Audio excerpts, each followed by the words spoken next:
Vitiligo के साथ रहना किसी भी पेशेंट के लिए काफ़ी चैलेंजिंग होता है। ऐसे में अगर विटिलिगो किसी के लिप पे हो तो वो उससे भी ज़्यादा चैलेंजिंग रहता है।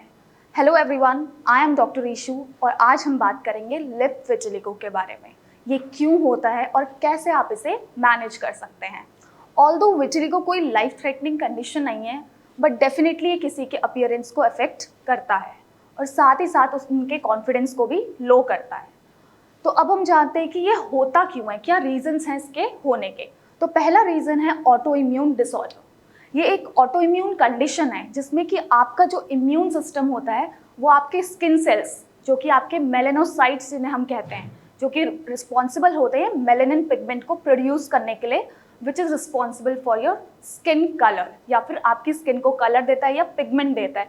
तो उन सेल्स को जो आपका इम्यून सिस्टम है वो क्या करता है, टारगेट करता है और डिस्ट्रॉय कर देता है, जिस वजह से आपका जो स्किन कलर है वो लाइटर हो जाता है then your normal skin tone, या फिर इट टर्न्स वाइट।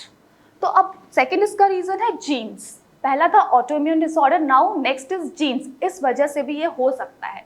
30% देखा गया है, मतलब रिसर्चेस में, कि जो 30% लोग जो विटिलिगो से, लिप विटिलिगो से अफेक्टेड हैं स्पेशली, तो उनमें जेनेटिक फैक्टर की वजह से भी ये चीज़ देखी गई है कि अगर किसी की फैमिली हिस्ट्री में ये चीज़ है तो उनमें भी चांसेस बढ़ जाते हैं विटिलिगो होने के। नेक्स्ट रीजन है थर्ड इसका सर्टेन इन्फेक्शंस, जैसे कि सिफिलिस, लेप्रेसी या फिर और सारे बैक्टीरियल एंड वायरल इन्फेक्शंस। इन वजह से भी लिप विटिलिगो कॉज हो सकता है।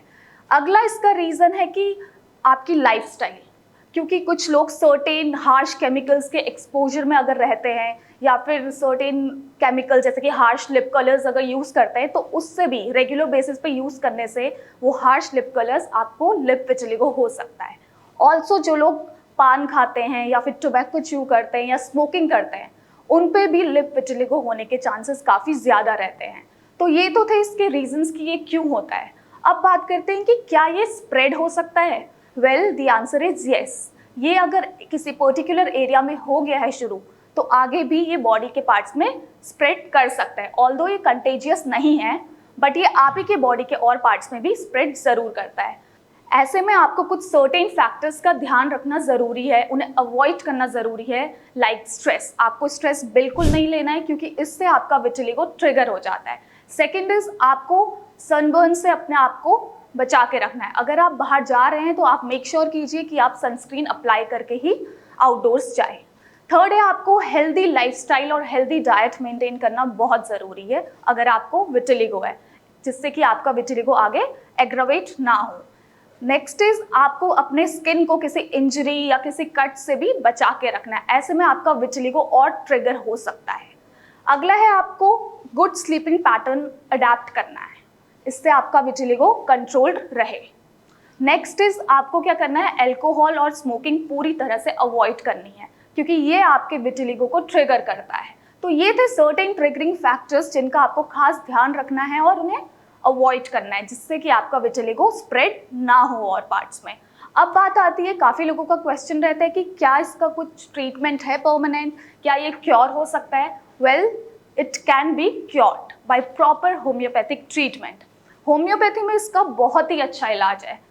ऑल्दो लोग क्या करते हैं कि पहले फर्स्ट गो पे वो किसी होम्योपैथिक डॉक्टर से कंसल्ट नहीं करते हैं, वो सेवरल ट्रीटमेंट्स अप्लाई करके उन्हें ऑप्ट करके, जब उनकी डिजीज़ पूरी कॉम्प्लिकेट हो जाती है और उन्हें कोई रिजल्ट्स नहीं मिलते, तो फिर वो वहाँ से परेशान होकर फ्रस्ट्रेट होके then they decide to opt for homeopathy और to consult to a homeopathic doctor, which is wrong. अगर यही चीज़ आप इनिशियल स्टेज में, जब आपको फ्यू पैचेस नोटिस में आ रहे हैं, तब आप किसी होम्योपैथिक डॉक्टर से कंसल्ट करें तो ये इजीली मैनेज हो सकता है। जब आपको इनिशियली 1 या 2 पैचेस नोटिस पे आ रहे हैं, तो अगर तब आप किसी होम्योपैथिक डॉक्टर से कंसल्ट करेंगे तो विद इन 3 मंथ्स आपका ये पैच इजीली क्योर हो सकता है।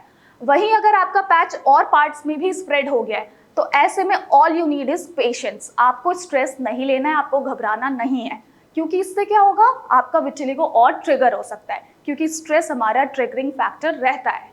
तो ऐसे में पेशेंस रखना बहुत ज़रूरी है, क्योंकि अगर विटिलिगो स्प्रेड कर जाता है और पार्ट्स में भी, तो ऐसे में क्या होता है कि थोड़ा टाइम टेकिंग होता है प्रोसेस ट्रीटमेंट का। तो इसके लिए बहुत ज़रूरी है कि आप अपना काम बनाए रखें और पेशेंस रखें। और इसके लिए अगर हम देखें कुछ लोग जो और ट्रीटमेंट्स लेके आते हैं तो वो इतने फ्रस्ट्रेटेड होते हैं क्योंकि उन्हें कोई रिजल्ट्स वहाँ से नहीं मिलते, ऐसे में उनका स्ट्रेस लेवल और बढ़ जाता है। तो अगर हम उनकी मेंटल हिस्ट्री लें तो काफ़ी सारे मेंटल सिम्टम्स निकल के आते हैं। तो ये सिर्फ होम्योपैथिक मोड ऑफ ट्रीटमेंट में ही है जहाँ एक प्रॉपर केस टेकिंग होती है, आपके प्रॉपर सारे फिजिकल जनरल्स लिए जाते हैं, आपके मेंटल सिम्टम्स लिए जाते हैं और उस बेसिस पे आपको एक इंडिविजुअलाइज्ड रेमेडी आपके अकॉर्डिंग सेलेक्ट करके प्रिस्क्राइब करी जाती है, जिससे कि आपका विटिलिगो इजीली परमानेंटली क्योर हो जाता है। तो बेटर है इनिशियल स्टेज में ही आप क्या करें कि अगर आपको पैचेस नोटिस में आ रहे हैं, किसी होम्योपैथिक डॉक्टर से कंसल्ट करें और इसे ट्रीट करें। Thank you.